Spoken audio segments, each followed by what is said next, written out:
दोस्तों, जरा सोच कर देखो, अगर भगवान आपके सामने अपने असली कॉस्मिक रूप में खड़े हो जाएं, जिसमें पूरा ब्रह्मांड समा जाए, हजारों सूरज की चमक, लाखों चांद की रोशनी, असंख्य चेहरे, असंख्य हाथ और पूरा कॉस्मोस एक ही फ्रेम में हो, क्या आप इसे देख पाएंगे? क्या आपका दिल इसे सह पाएगा? यही अनुभव अर्जुन को कुरुक्षेत्र के मैदान में हुआ। ये गीता का 11वां अध्याय है, विश्व रूप दर्शन योग, जहां भगवान श्री कृष्ण ने अपना विराट रूप प्रकट किया। अर्जुन हाथ जोड़कर और भावुक होकर कहते हैं, हे माधव, आपने अपनी विभूतियों का विस्तार से वर्णन किया। आपने कहा आप सूरज में हैं, गंगा में हैं और शेर में हैं। अब मेरी एक विनती है, यदि आप कृपा करें तो मुझे अपना विराट रूप दिखाइए। मैं देखना चाहता हूँ आप उस रूप में कैसे हैं जिसमें सब कुछ आप ही में समा गया है। सोचो, अर्जुन का ये सवाल वही है जो हर भक्त के दिल में छिपा है। हे प्रभु, आप असल में कैसे दिखते हो? श्री कृष्ण जी मुस्कुराए और बोले, हे अर्जुन, तुम भाग्यशाली हो क्योंकि तुम मेरे प्रिय हो, इसलिए मैं तुम्हें वो रूप दिखाऊंगा जिसे देखने की लालसा देवता और ऋषि भी करते हैं, लेकिन इसे तुम्हारी साधारण आंखें नहीं देख सकती। मैं तुम्हें दिव्य दृष्टि देता हूँ, उसी से तुम मेरे विराट रूप के दर्शन कर सकोगे। दोस्तों, यहाँ श्री कृष्णा हमें लाइफ का सबसे बड़ा लेसन दे रहे हैं। भगवान को ऑर्डिनरी आंखों से नहीं, फेथ और भक्ति की दिव्य दृष्टि से ही देखा जा सकता है। अर्जुन ने जो देखा वो किसी से की भी कल्पना से परे था। श्री कृष्ण का वो रूप हजारों सूर्यों के एक साथ उदय होने जैसा तेजस्वी था। उसमें असंख्य चेहरे, असंख्य नेत्र, असंख्य हाथ और असंख्य रूप थे। उसमें सारे देवता, सारे ऋषि और सारे लोक दिखाई दे रहे थे। पृथ्वी, आकाश, समुद्र उसी रूप में समा गए।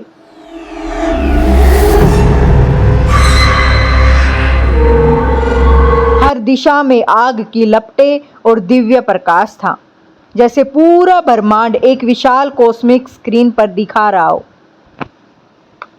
दोस्तों, आज हम टेलीस्कोप से गैलेक्सीज और ब्लैक होल्स देखते हैं, लेकिन अर्जुन ने श्री कृष्णा के विराट रूप में पूरा कॉस्मोस एक साथ लाइव देखा।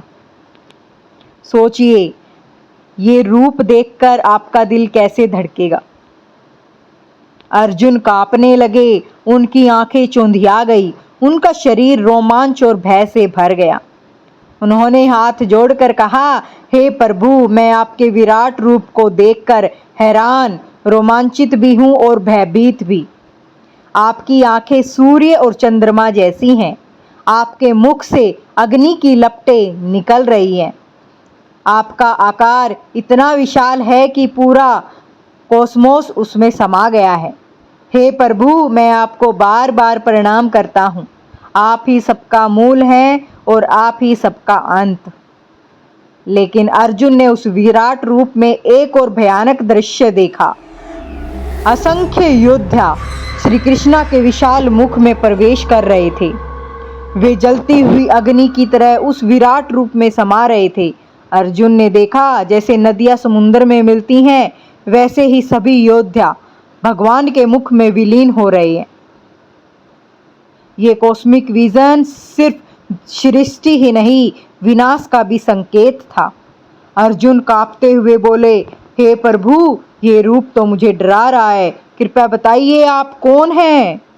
श्री कृष्ण की गूंजती हुई आवाज आई, हे अर्जुन, मैं काल हूँ। मैं ही इस संसार का संहारक हूँ। तुम्हारे सामने जो योद्धा खड़े हैं, वे पहले ही मेरे द्वारा मारे जा चुके हैं। तुम सिर्फ एक माध्यम हो। उठो और युद्ध करो, विजय निश्चित है। सोचिए, ये वचन लाइफ का सबसे बड़ा ट्रुथ है।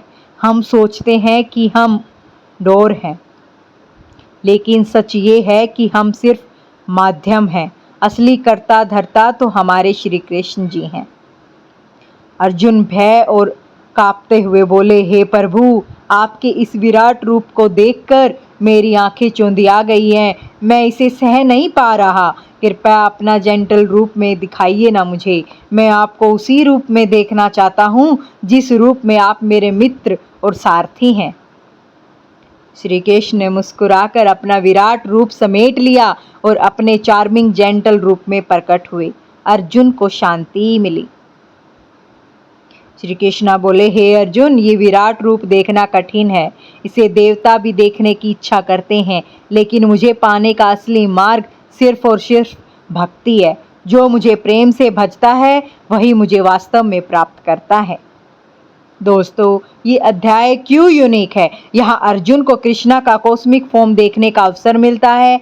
ये दिखाता है कि भगवान सृष्टि और संहार दोनों है। ये सिखाता है कि इंसान सिर्फ माध्यम है, असली कर्ता धर्ता तो भगवान है। और अंत में अल्टीमेट की भक्ति बताई गई है, क्योंकि आज साइंस हमें यूनिवर्स दिखाता है, गैलेक्सीज, स्टार्स, ब्लैक होल्स, लेकिन हजारों साल पहले श्री कृष्ण ने अर्जुन को पूरा कॉस्मोस अपने विराट रूप में दिखा दिया। दोस्तों, टेक्नोलॉजी हमें यूनिवर्स दिखा सकती है, लेकिन श्री कृष्णा ने हमें यूनिवर्स के पीछे की शक्ति दिखा दी। इसे हमें क्या सीख मिलती है दोस्तों? कि भगवान अनंत है, उनकी महिमा की कोई सीमा नहीं। हम सिर्फ माध्यम हैं और असली कर्ता धर्ता भगवान ही हैं। इसलिए ड्यूटी निभाओ, रिजल्ट कृष्णा पर छोड़ दो, और भक्ति के बिना भगवान को पाना असंभव है। कृष्णा ऑर्डिनरी रूप में भी हमारे साथ ही हैं। दोस्तों, अब आपसे 3 सवाल। अगर आपके सामने भगवान का विराट रूप प्रकट हो जाए तो आप रोमांचित होगे या डर जाओगे? और दूसरा सवाल, क्या आप मानते हैं कि हम सिर्फ माध्यम हैं और असली कर्ता धर्ता भगवान है? और तीसरा, आपके लिए भक्ति का क्या मतलब है? सिर्फ पूजा करना या सरेंडर करना? कमेंट में जरूर लिखिए, क्योंकि आपकी सोच दूसरों को फेथ को गहरा करती है। तो दोस्तों, यही था गीता का 11वां अध्याय, विश्व रूप दर्शन योग। ये अध्याय हमें सिखाता है कि भगवान ऑर्डिनरी रूप में ही नहीं, कॉस्मिक रूप में भी हमारे साथ है।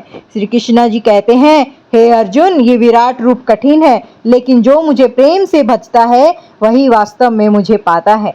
याद रखो, श्री कृष्ण सिर्फ अर्जुन से नहीं, हम सभी को बोल रहे हैं, हे साधक, तुम मुझे प्रेम से पुकारोगे तो मैं सुनूंगा। जब तुम अपनी ड्यूटी निभाओगे तो मैं तुम्हारे साथ रहूंगा, और जब तुम सरेंडर कर दोगे मैं तुम्हें अपना विराट रूप दिखाऊंगा। बोलो जय श्री कृष्ण।